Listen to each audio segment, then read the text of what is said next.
What I think I want to do today is to talk to you about the things which are of major interest to me. Now, the origin of a person who is defined as a philosopher is one who finds that existence itself is exceedingly odd. I mean, we have an opposition between odd and even. And it would be even, let's say flattened out, if nothing existed at all. I mean, it would be so simple. No effort, no trouble, no nothing. But strangely enough, we have the strange conviction that something exists, that we're here, that we're real. And from earliest childhood, that has been an extreme puzzle to me, that just something exists at all.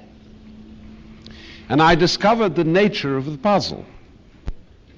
The nature of the puzzle is that I was persuaded by my culture to translate this phenomenon into words or numbers.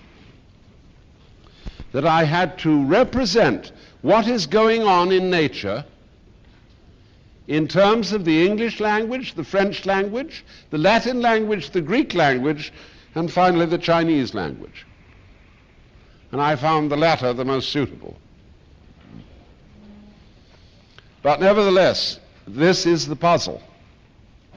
When you want to understand something, when you want to know what is it all about, what you mean is that you need a translation of what is going on into language.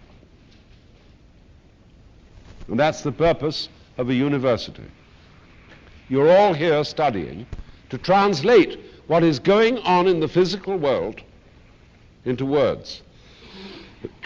And even when I say the physical world, that is a purely philosophical conception.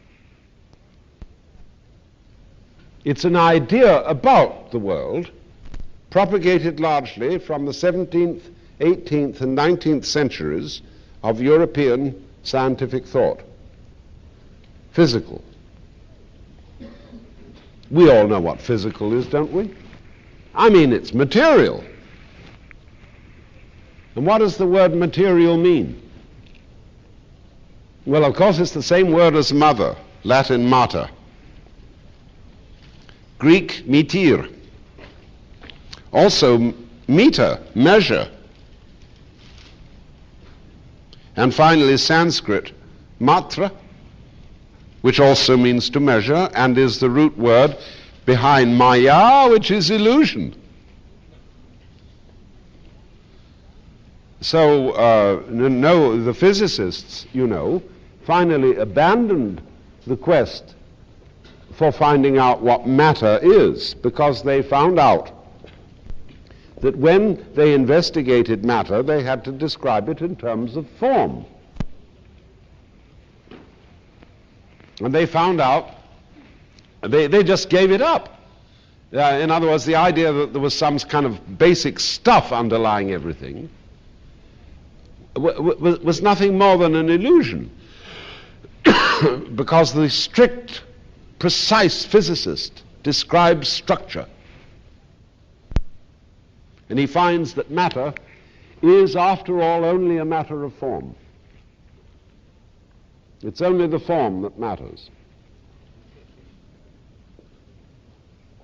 Wowee. You know. Now,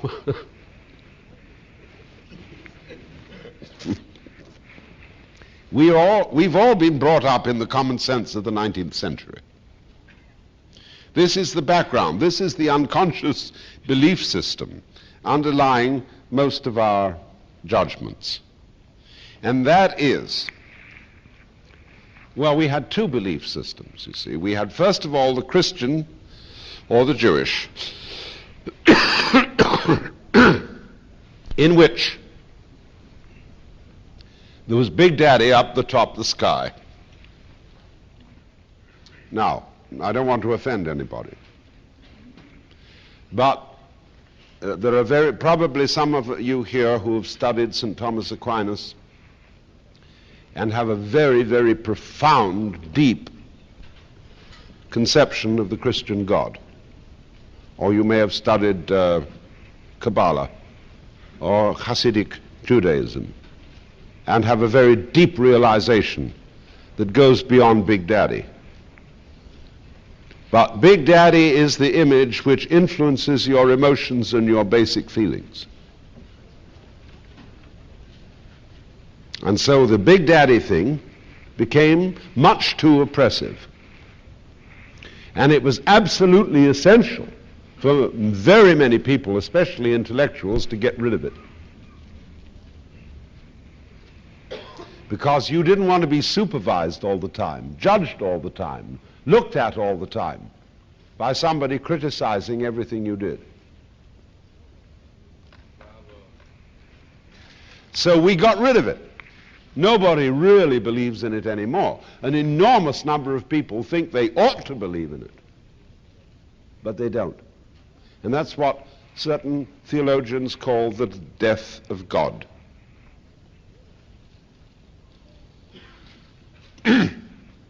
But instead of that, we supplanted Big Daddy with another image, which is just as mythological, and that was the image of the world as a mechanical phenomenon.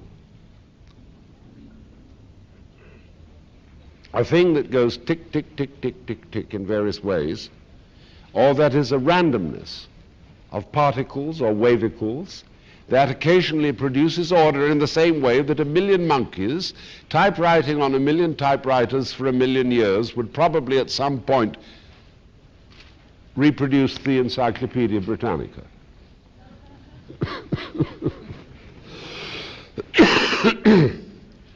But the real reason lying behind that vision of the world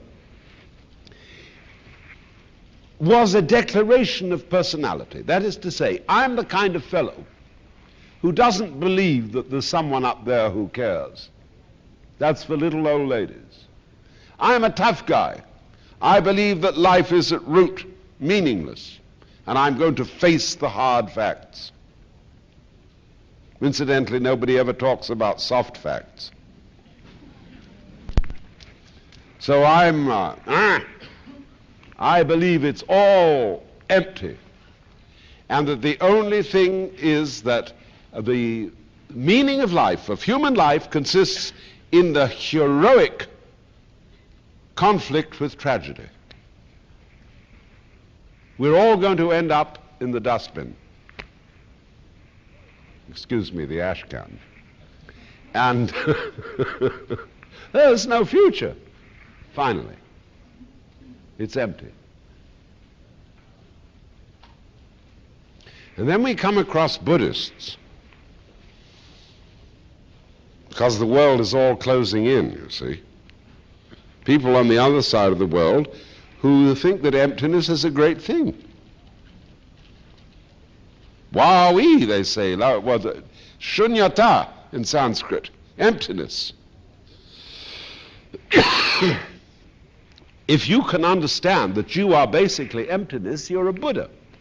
You're enlightened. You're awakened. Isn't that weird? From a Western point of view, that seems absolutely crazy. We call it nihilism. That's awful. But the basic formula of Buddhism is shiki sokuze ku. Ku sokuze shiki. That which is emptiness is also precisely form. That which is form is also precisely emptiness.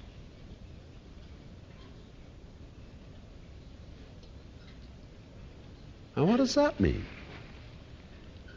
You know, they all get and sit together in the Zen monasteries and elsewhere, and they chant this sutra. Maka hanya haramita shingyo. And that goes, that's a shiki sokuze, ku sokuze, shiki, etc., etc., etc., bong, bong, bong. And finally it ends up with a kind of Gate, gate, paragate, parasangate, om svaha. Huh? What's all that about? Excuse me, I have a little cough because I've just been to London and picked up the London flu. So, now think about this. What do you mean by the idea of clarity? Clear. The word clear in English can be spelt in different ways. C-L-E-A-R, C-L-E-R-E, C-L-E-V-E-R, C-L-E-R-G-Y. They're all on the same root. A clergyman, a cleric, a clerk is supposed to be someone who's clear. Like Ron Hubbard, he invented the word clear, you see, used it for somebody who had developed Dianetic proficiency. Clear. And what do we mean by this word? When you say it's a clear day, it means there's no smog. And so the air is empty.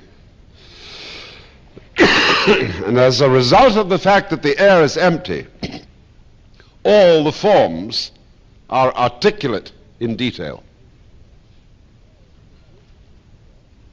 When your head is clear, when your vision is clear, all the details can be made out.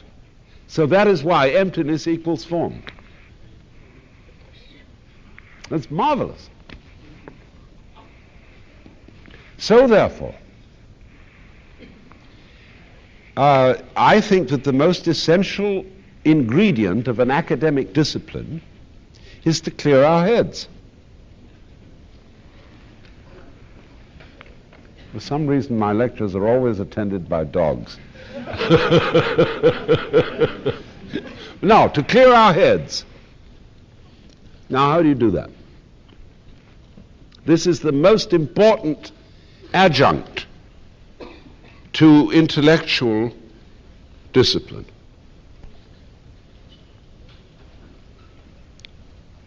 I say this most urgently because here we are, we're at the University of California, and we are all presumably intellectuals. And we need to further the intellectual life. We need to further the disciplines of learning languages, of psychology, of science, of physics and chemistry, medicine, and so on and so forth. But underlying that, there must be a background. In other words, you need plain white paper in order to write something. And so in the same way, underlying all our thinking, there must be emptiness. And that's what we call in Asia jhana, which means the practice of meditation. You can also call it yoga. These are really, there are little nitpicking details we might make between them, but they're really equivalent words. Jhana, yoga, Zen, and of course also the Sufi disciplines are all the same thing, but they are largely missing in Western religion, because Western religion is excessively talkative, excessively didactic, and does not really practice silence. The nearest thing we have, we have some Catholic orders, like Trappists, and we have the Quakers, who practice silent disciplines, but I'm rather inclined to believe that they talk to themselves while they're silent. Real silence, jhana, is stopping talking to yourself inside your head. Is to get real mental silence. Now, that doesn't mean that you have a blank mind. You are vividly aware of what is, only you don't give it any name. Now, if you, for the moment, would experiment with this by closing your eyes and listening to all sounds whatsoever that are going on, but don't try to identify or name them. Listen to the susurrus of the world in the same way as you would listen to classical music without asking what it means.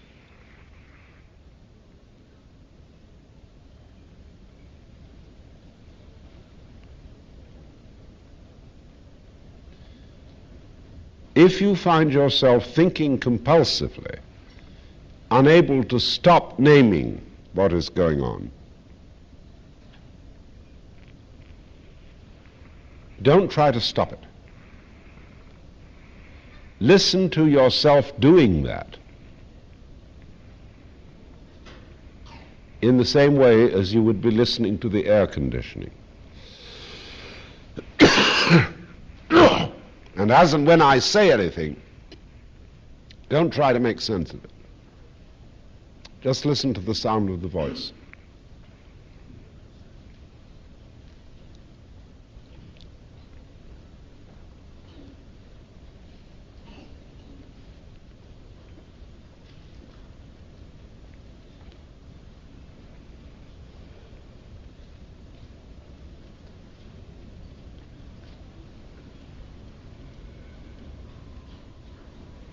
And I ask you,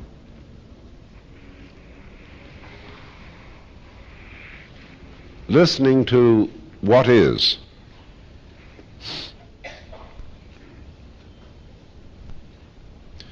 can you hear anything past or anything future?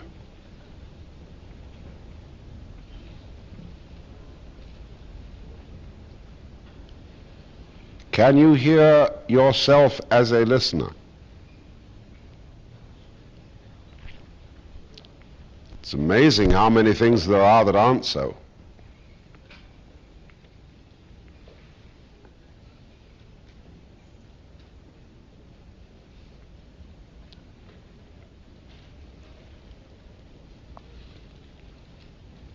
And just for a moment, also be aware of your breath.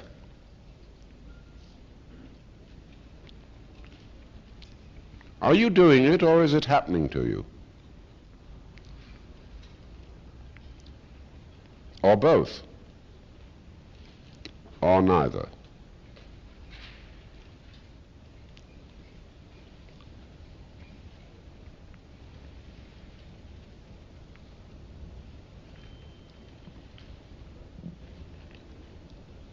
Listen and feel the breath as it wants to go, as your ears want to respond to the waves.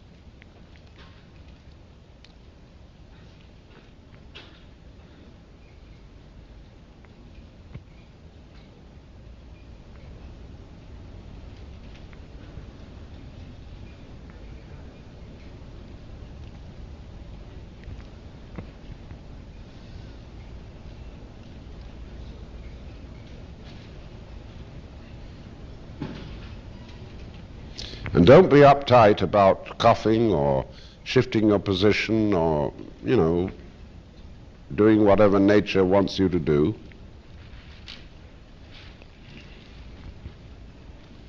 It's all part of the symphony.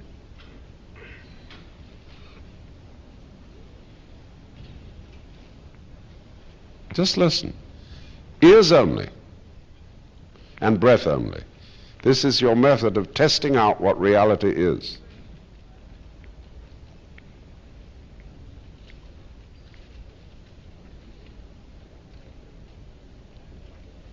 You're a baby. You have no ideas. Nobody's ever told you anything. You have no theories about the universe, and if you're anxious about that, you've checked your theories at the door. You can pick them up when you go out. Just feel it.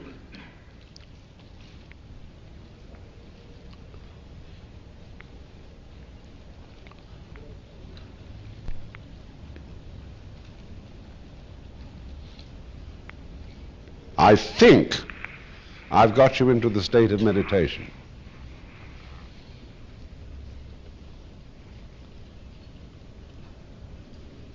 At least that's the way it feels.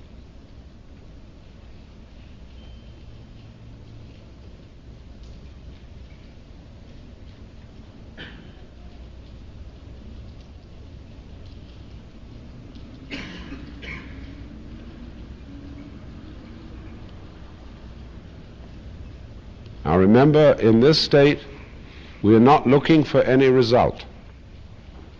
Nothing at all to be accomplished in the future. We are simply experiencing what is, now, here.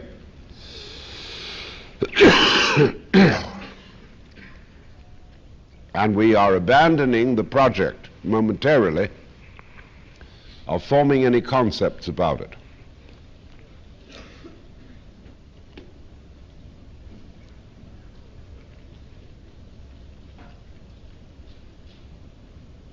Watch it. And don't ask who is watching it, because that's a merely grammatical question, because the verb has to have a subject according to the conventions of our language. There is a watching.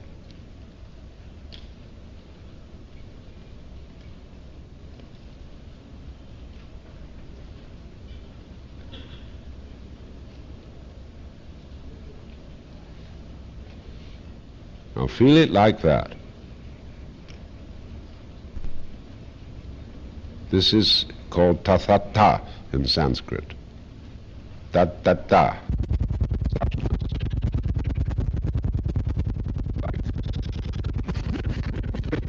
See?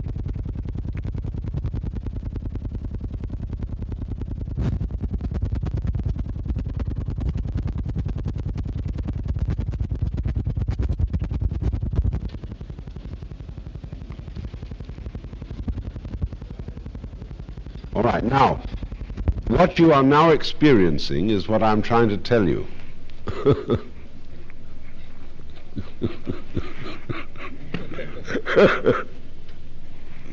And I want you to now to return to your state of normal restlessness.